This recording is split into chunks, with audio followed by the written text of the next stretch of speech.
everyone, welcome back to Beyond Strength, where we highlight real stories of growth, resilience, and powerful people shaping their communities. Today, I'm sitting down with someone very special, Parisa. I met Parisa through Rotary, and she quickly became not only a mentor to me, but a wonderful friend. We've worked together in different ways, and I've always admired her strength, her leadership, and the impact she creates wherever she goes. So today I want you to get to know another strong and successful woman, someone who truly represents what Beyond Strength is all about. Parisa, welcome to my channel. Hello. Hi. So let's start. Tell me a little bit about yourself. Well, I'm Parisa. I'm mother, daughter, sister, a Rotarian. I started my life here as a dental technician and a ceramist. And over the years, I retired into real estate. Very early. Very early. Well, of course, the family life and everything in between. And I loved everything that I did. I took everything that came my way with grace, and I can definitely tell that you love what you do and your growth and your change of career. I love how you call it retirement, but you're still working. So that is very interesting.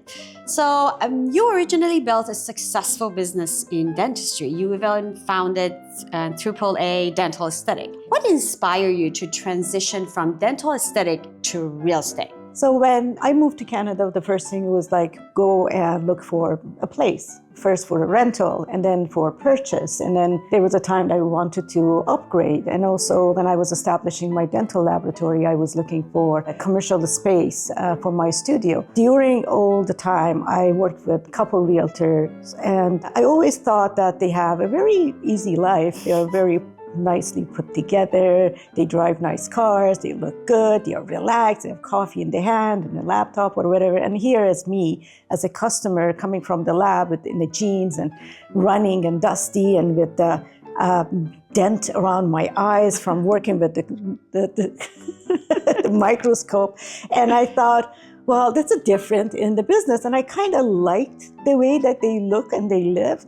But I went back into my lab and I enjoyed exactly what I was trained to do. And I loved my dental laboratory life, like ceramist life. Then comes a time that technology comes and basically tries to replace all the nice, tiny artistic work of a ceramist, which market price-wise basically was also ready for it because it was slashing down of the time that we are spending under the technology. I could go ahead and learn new stuff. We were learning ceramic every year. Every time everything was coming would become obsolete and better material would come, but concept and the way that we were creating was still the same, little different. Yeah. I could learn that, but I could decide that I don't want to do that because there is no art into it and I'm not a computer operator. And that was the time that I made a conscious decision that that's it.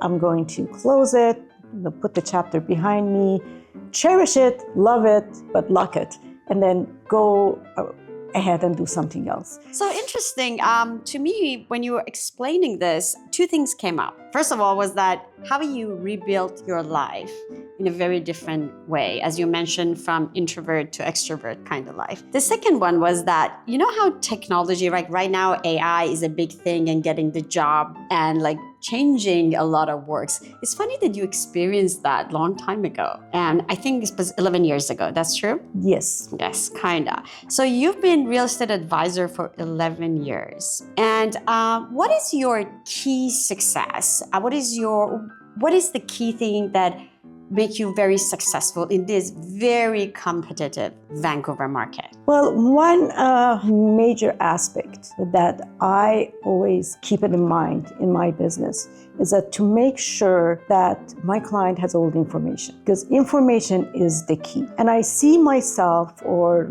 strive myself to be in the position of being a bridge between the buyer and seller and their opinions and ideas. So because with real estate, you bring the people together. But these are two different people, two different groups with two different expectations. Buyers always want to buy the lowest possible, and they cling to everything that they think the market will crash, everything will low, and then it's gonna go half price. And they are thinking of that when they make an offer. The sellers do stick to everything positive. The market will be booming. Lots of people will come. People will line up. My property will be the best, even in the same building. No, mine is the different one because I love it. I lived in it. I grew up in it. I cleaned it. I raised my kids. That they think that, that's the emotional part. And they want to just lift and lift and lift. And then the other group is just like trying to bring it down. So you need to be the bridge here. And the bridge here is to bring both of them to reality. My job is to say, here is what I see, what I found, and here are the numbers, and let them decide. No one should be pushed for anything, especially when we put signature on the paper. We don't want to push anyone. And a seller has right to sell 4 years from now, and the buyer can walk away and say, I'm not ready. But both of them, if the seller has to sell and the buyer has to buy, they need to realize the situation that they are in, and their dynamic and their timeline is the key. And I want to understand it myself. So that comes from me learning what is important for them so that I can guide them to get to that importance. That is what I think is my success. So it's very interesting. I never thought about realtor to be the bridge in between, and I never thought that the both party actually are two extreme different sides. Now that you're pointing it out, I can see your job is not as easy. But one thing I have to point out, because I worked with Parisa before, she's the nicest realtor. So it's not only, in my opinion, not about transparency and information you give to your clients. It's like the way that you do it and how you present it actually make it very pleasurable. And I think that comes from your Rotarian side, because that's how I know you. Tell us, when did you join and why did you join Rotary? I joined Rotary in 2016 or 17, I think. I had heard of Rotary before, but I also, if you go back to our way of life, that as an Iranian, we are being raised with 3 pillars in life: good deed, good talk, good thought, and good act. Rotary has 4-way tests, which basically aligns with the 3 pillars of Iranian culture and learnings. Apart from that, you would know that we have in Iran, we do have that giving act always, and some families do more. So I grew up in a family with a very big philanthropic ambition. Having said all of these, I felt like I have lived as a Rotarian all my life without officially assigned being Rotarian until 2016 or 17. So one of the programs that I signed up with, Canadian Club, was a joint event with Rotary Club of Vancouver, because Canadian Club had invited late former Prime Minister Brian Mulroney. And Rotary Club, because it was the same day on Tuesday, they wanted to be a joint meeting. And there I met one of my friends that happened to be a Rotarian. So we were in the meeting and she was like, oh, what are you here? I'm like, what are you here? I'm here because I'm from Canadian Club. And it says, oh, I'm from the Rotary Club. And she invited me to Rotary Club luncheon. And just like every Rotarian starts as a visitor. And I visited for the first time. And when I entered, I didn't know anyone except one friend, but I was embraced with open arms and welcomed. Everyone came and talked to me, and I felt like I know these people forever. And there was a day that I asked, what is the process of becoming a member? And the rest is the history. I'm there ever since, and I enjoy my life in Rotary. So I'm talking about mentorship because that's a topic that's very important and dear to me, as you know. What does mentorship mean to you, and how do you approach guiding others? Well, mentorship has layers for me. As one of my roles and responsibilities at the Rotary Club of Vancouver is that when they come in, I want to make sure that they are received and then involved and welcomed, and they feel happy, not shy in the corner. And that is the first step. So the first connection with a new member would be for a new member to connect with older members. I try to make sure that they are at the table, they are talking, and they get to know everyone. The second level that would probably in 6 months, that would be the time that I would reach out and try to find out about their business, their goals, their life, what they're missing in life, and what they like or expect to get from Rotary. And that is a very interesting part, because with that a little conversation, it just feels like the hearts open and hearts connect. And then because I know other members, then I will be the connector of the members together. And after the 6 months, I will always see that when the first connections are nicely done, that's all I need. That member is off to go and can replace me because knows how to do it and where to do it. Wow, it feels like you are playing the role of a mother in the Rotary Club, and I know you have a daughter, so you are already a mother, and you're successful in your job. You created a new life. How do you balance all that? I want to be very honest on that subject. Please.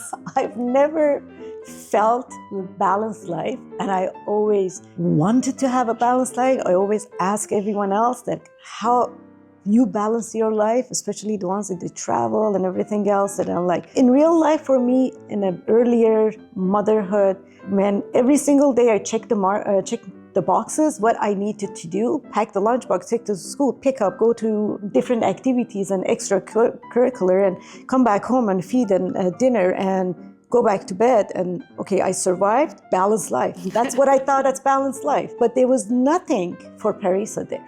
No. There was no time, even if I wanted, there was no time. But later on, when life got a little bit easier and slower and I had less responsibility, I tried to put that balanced life for myself. So that was a time that I a little bit started to exploring the facilities and places that I can go relax and get massage and do facial and body movements and all the things and that didn't come from me looking for relaxation. That was basically the health that I needed to bring it back up. Mm-hmm. So balanced life, unbalanced life brings you into an unhealthy life. So balanced life gets you into the health centers that said, okay, now I need to do the workout, now I need to do the facial, now I need to do the massage. And that's my me time. Honestly, balanced life, I don't think it's...